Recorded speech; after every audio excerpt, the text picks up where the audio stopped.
Hey guys, welcome back to the Fulco. As you'll see, I've been relegated from my normal area, my normal background, and so yeah, having to record this somewhere else. But we'll make do with what we've got.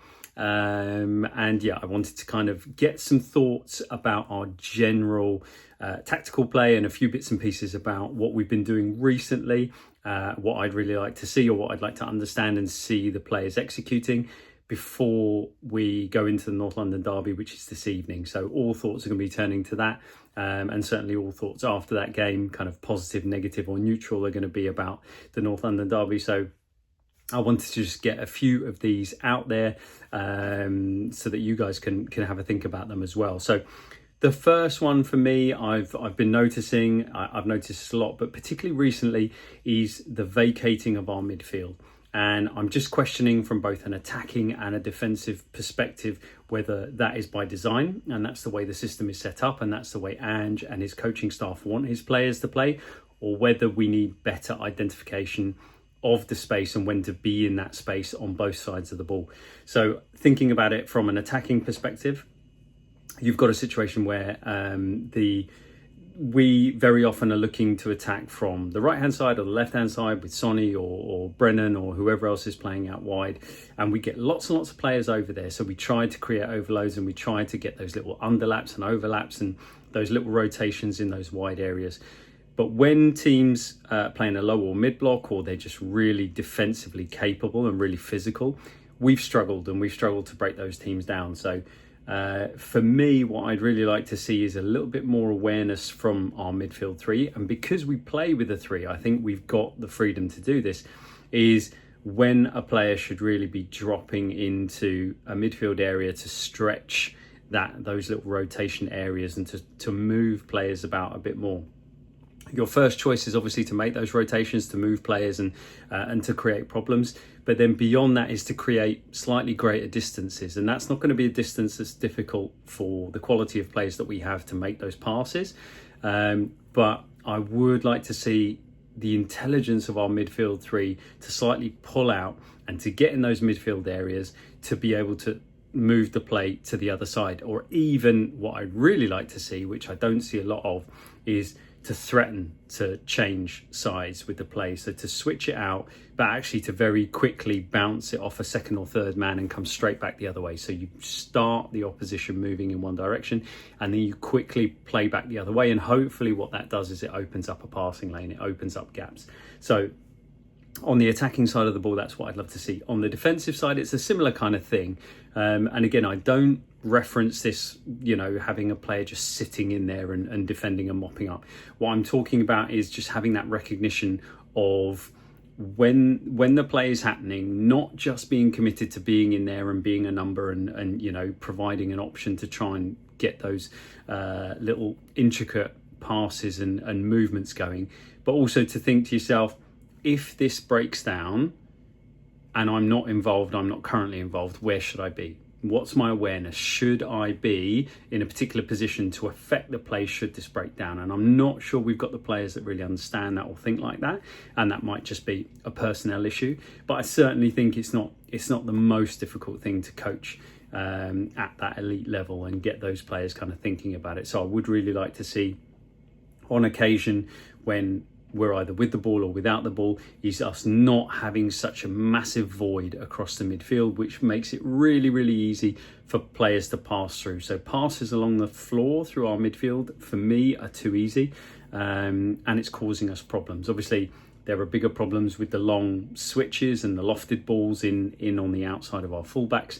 We know that, particularly on our right-hand side, that switch out to Porro's side. But I would really like to see a little bit more in terms of not vacating that midfield on both sides of the ball.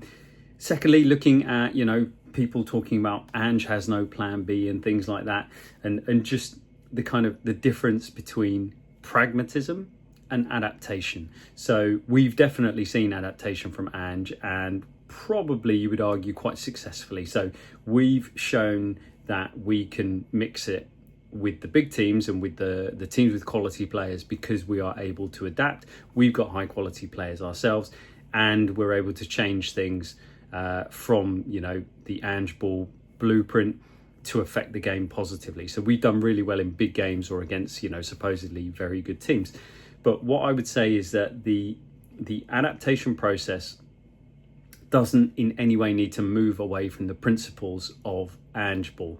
You can still be very front foot, very attacking, look to dominate possession, look to continuously go for the next goal, go for the next attack non-stop, that really physical style of football that Ange wants. But you can be slightly adaptive to the way that you do it. So it's not about pragmatism. It's not about having 1,000 injuries and saying, well, no, okay, we're going to revert to a 4-4-2 system with, a defensive midfielder and we're going to go back to 1980s football. It's not that at all. It's more, can we adapt what we do, and particularly when we do it, and I'll talk about this in a minute with another aspect, when we're doing things. So a lot of the time when I see, we get given a free kick somewhere, someone puts their hand on the ball and immediately rolls the ball backwards. These are the kind of adaptations. What I would like to see is just players taking a breath, taking a moment and assessing the situation. Now I know the demand is get that ball going as soon as possible because we want to catch the other team and we want to keep them on their toes. Don't let them breathe. Don't give them a second. However, I think we can be a little bit better at identifying when the times to do that are and when that's really not on, because sometimes you can take that quick free kick and rather than putting the other team on the back foot, you actually put yourself on the back foot given the situation that you find yourself in at any given time. And I think that is part of the learning process for the players. That is part of understanding and learning the system. And it's certainly something I think we could do a lot better. If I go all the way back to the Wolves game away from home last season, that really disappointing defeat where we scored very early on, then we ended up losing it right at the death because we took a quick free kick, turned the ball over and they countered us. It's those kind of things. My point is not, should we have been taking a quick free kick at 1-1 in the dying minutes? Not at all. My point is, did we identify that was the correct moment to do it? Because evidently it wasn't. What we did with it was hand the ball back to them because we weren't set for it. We weren't able to play through at that moment. So there's absolutely no problem for me in sticking to Ange's principles and playing and not letting the other team rest, but just being slightly better at identifying. And it's not just blindly put your hand on the ball and just push it backwards to the player closest to you to get it playing almost as if, the play hasn't stopped.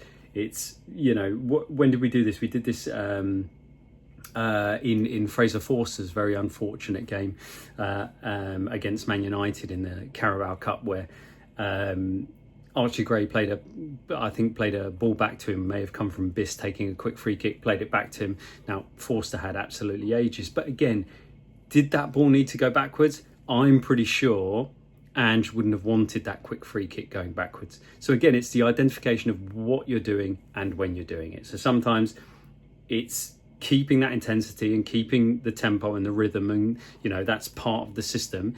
But does that ball need to go backwards? No. Take half a beat, analyze. Can that ball go square? Can that ball go forward, more interestingly? Or is there something different we can do to just make it more of an advantage that we restart play quickly and we do it frequently, as opposed to putting ourselves under pressure?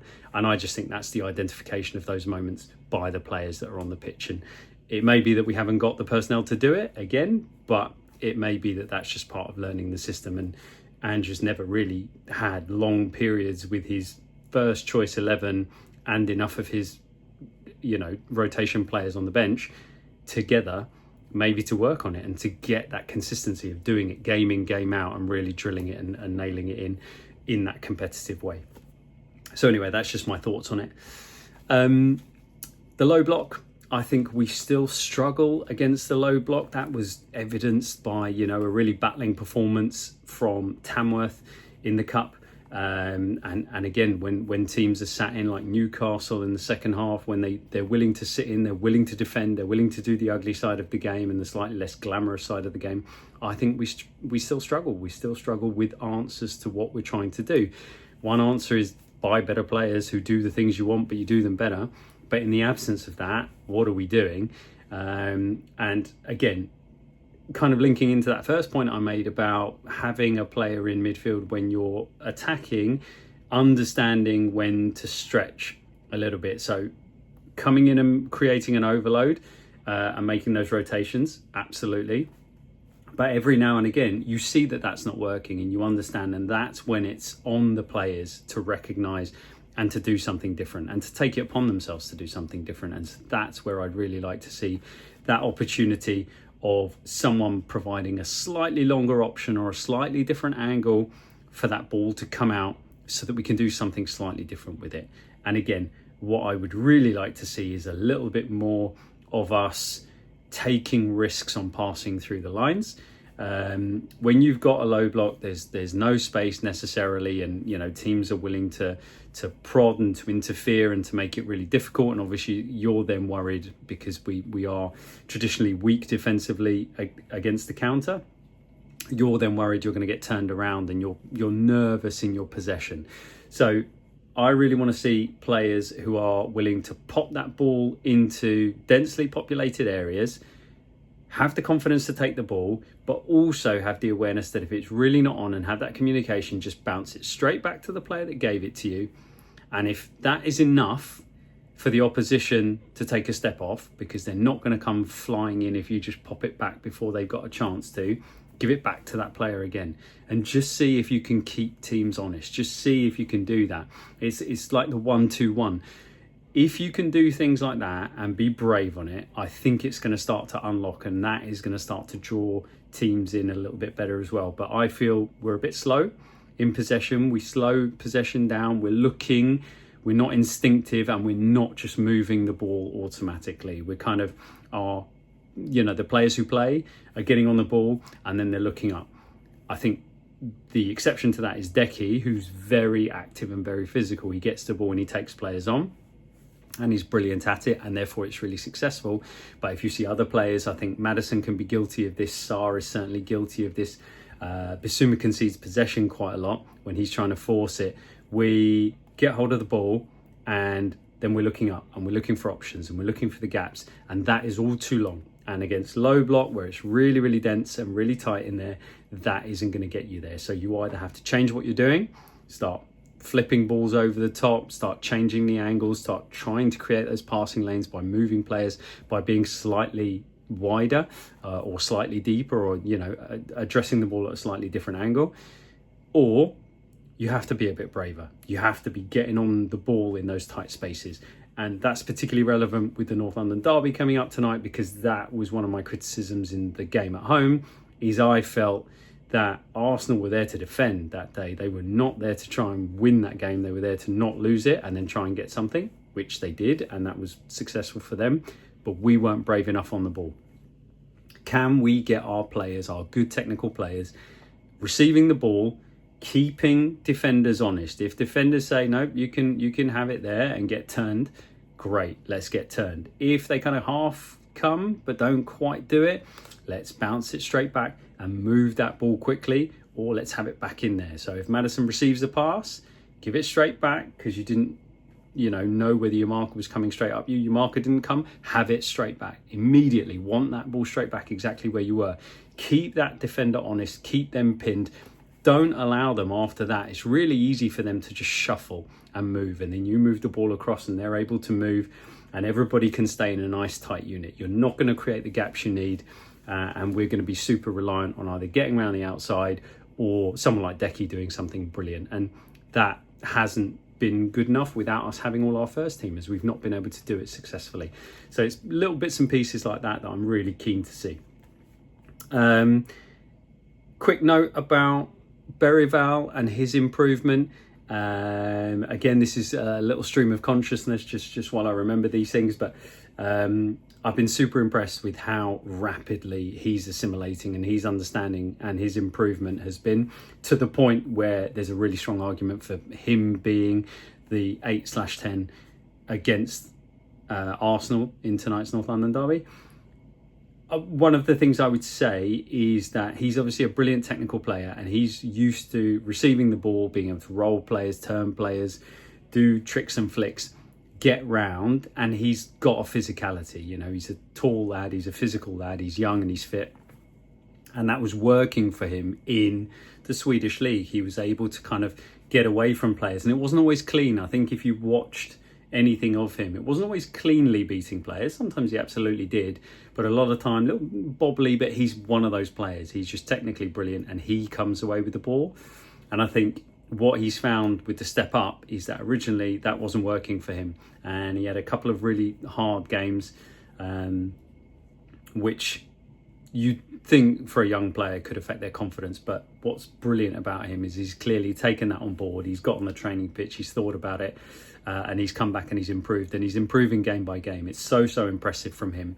And what I think you can put it down to is his understanding that at this level and in this league and against these oppositions, when he receives the ball and he turns and he beats somebody, or he's starting to get away, what he would do before is he'd kind of relax into it, which is what he would have done before. He's done half the job. He can relax and then check what he's going to do next. Is it going to be a pass? Am I going to continue to take this player on?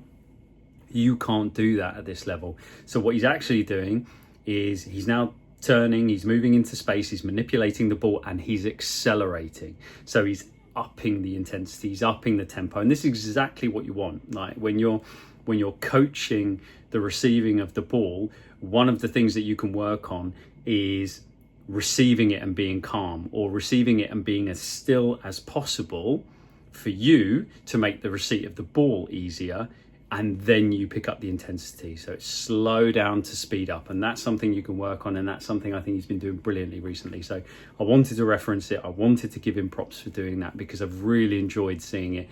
I've enjoyed seeing him make those little turns and then really accelerating into space. And that was something that he did brilliantly for, and my memory is going to escape me here, for our first goal against, was it Newcastle? Anyway, where he accelerated up the pitch. I think it was against Newcastle. Got himself turned, accelerated up the pitch, and eventually the ball comes back to Porro, who delivers for Solanke. So, like I said, it's so good to watch, and I'm so impressed with the attitude, the application, and how quickly he's really taking to this information. So well done to him.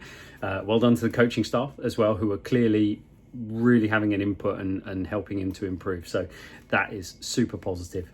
And then finally, kind of linked to the stuff I was saying before as well, Solanke's press. Now, this isn't to criticise it, because he's absolutely fantastic, and he unfortunately has had to play all the minutes and not had a rest. I think he would have scored more goals and certainly been more involved if we were able to take some minutes off him recently. But what I would like to see, and it's a bit similar to the quick free kick idea, just a little bit better at identifying the press and when to go. It doesn't have to be every single time, and I know it's Andrew's system. I know that physicality, never stop. But every now and again, I think you have to be understanding that you are not in a position to affect the play, and actually, if you go, you might negatively affect us by opening up a space. And this has happened where, a couple of times where I think Solanke has gone. He's done his thing. He's just going to go and he's going to press and he's going to put players under pressure. He did it in the Chelsea game, but we weren't set. He wasn't set. We weren't in the right positions. And therefore, actually, what it does is it opens up either passing lanes, or it opens up corridors or space for the opposition to play in, and they can get at us. So just that little tweak, and that might just be, when you're tired, your thought processes aren't as clean and clear as they can be. So getting Richarlison back and getting some minutes off Solanke so he can be a bit clearer and sharper. Or it just might be the identification, as I said earlier, of the situations, knowing when I can affect and when I can't. And when I can't affect, I'm going to do something slightly different. So I'm not going to go barreling round at the goalkeeper or the centre half or down towards the fullback right now. What I'm going to do is I'm going to run a completely different line, because I'm thinking about, right, they might have one or two passes and then they enter my zone and then I can really press. So just that identification of those situations so that he can then really step on the accelerator and affect the opposition.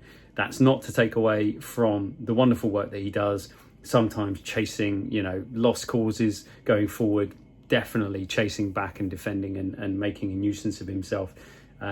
He's been hugely valuable, but I do think there are tweaks and there are improvements that we can make. And also that's something that the players around him can work off as well, because he can continuously go, and he's shown he's able to do that, but not everyone behind him has shown either the willingness or the ability to do that as well. So again, every now and again, it's identifying that we're not really set here, so I'm going to do something slightly different. Anyway, those are my thoughts. Just wanted to get them off my chest because I've been thinking about them for a few days, and you know, I've not been doing these videos, and now I get to look forward to, I'm not sure that's the word, I get to be terrified and worry about tonight's game. So let's hope we get a positive result. I'd love to see a great performance, but actually more than anything, let's get out of there without getting either beaten, certainly not pummeled. Could we get a point? Could we get a very unlikely victory? It would be so wonderful. Anyway, have a great rest of your week if you can, and obviously that will depend on tonight's game, and I'll see you in the next one. Come on, Tottenham.